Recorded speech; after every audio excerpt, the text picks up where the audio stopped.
Okay, so this is for the front rack mobility. So most people, when they're doing front racks for like say kettlebells, or they're doing front racks for squats, barbells, or cleans, they kind of struggle on this movement because they just don't have the range to do it.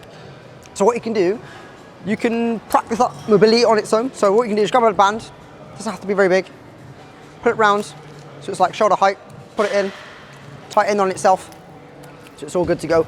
Then essentially all you do, as I pull it out, put your hand in, wrap it round, bring yourself out, and so just stretch. Stretch it here, stretch out your lat, just let your elbow come out. So this is obviously what you're replicating, this. Let it come out. The progression you can do, put elbow through, you're gonna put it, as I come up, the back of your elbow. Same again, let it stretch out.